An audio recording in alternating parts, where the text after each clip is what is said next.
সাংবাদিক আমাকে বিভিন্ন প্রশ্ন করে, এই যে আপনারা ঘামিয়ে দেন, বিভ্রান্তিকর প্রশ্ন করে আমাকে আর দমানোর চেষ্টা করেন। তো জায়েদ খান ঘামে না, হ্যাঁ।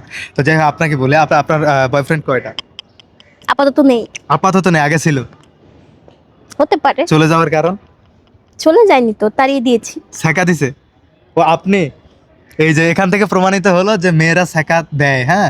তো এই যে হাজারো ছেলে দেবদাস হয়ে রাস্তায় রাস্তায় ঘুরে কাগজ টুকায়, পলিথিন মানে এই যে পলিথিন ব্যাগে ভরে, এগুলো কেন করে? পিছে ঘুরে চেহারার মধ্যে- অনেকে, পিছে ঘুরে পিছে ঘুরে অনেকে। কতগুলো প্রেমের প্রপোজাল পর্যন্ত পেয়েছেন?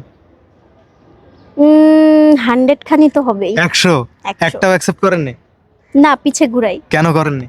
পিছে ঘুরাই। ঘুরাইতে ভালোবাসেন? হ্যাঁ। আপনি কি বাস নাকি, মানে এই যে আপনার জন্য, মানে আপনি কি গাড়ি আপনার পিছে পিছে দৌড় মারবে, হ্যাঁ, কোথাও না, যাওয়ার পিছে জন্য? ঘুরাইলে নিজেকে পূর্ণিমা ফিল হয়। ও আচ্ছা, আপনি নিজেকে পূর্ণিমা ফিল মানে করেন? এটা কেমনে কি? আপনি আপনার মতো, তাহলে আপনি পূর্ণিমা হতে যাবেন কেন? আমরা সবাই কেন আমরা অন্যজনকে অনুকরণ, আমি তো নিজে অনুকরণ করি জায়েদ এই যে খানকে। আপনি যেভাবে নিজেকে জায়েদ খান বানাইছেন। গুড গুড গুড, আমি বুঝতে পেরেছি, ইট মারলে পাটকেল খেতে হয়, তো ধরা খেয়ে গেলাম। তো বিষয়টা হচ্ছে যে আপনি এই 100-র মধ্যে একটাকে বেছে নেন দ্রুত, মানে সিঙ্গেল লাইফ না বড় কষ্টের।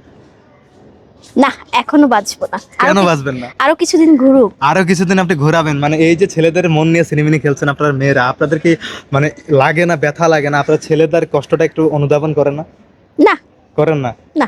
এই জন্য তো আপনারা হচ্ছে নারী জাতি, বুঝছেন, গিরগিটি, রং বদলায় মুহূর্তেই। তো যাই হোক, আর কিছু বলবো না। আসলে মাইক্রোফোনটা ধরেন আপনি, আমি একটা কথা বলি। এই যে ভিডিওটা সবাই দেখছো, আমার পাশে এক সুন্দরী নারী সাংবাদিক বলা যায়, উপস্থাপিকা বলা যায়, তো যেটাই বলেন না কেন, ভিডিওটা সবাই শেয়ার করে দেবেন, না হলে এই ডিগবাজি দিয়ে যে কোনো সময় যে কোনো মুহূর্তে যে কারো ঘরে দরজা ভেঙে ঢুকে যাবো। So be careful. আর এই শীতে লো বাজারে জায়েদ খান যদি কারো ঘরে দরজা ভেঙে ঢুকে, তাহলে গা গরম না করে কিন্তু আর বেরোবে না। Thank you.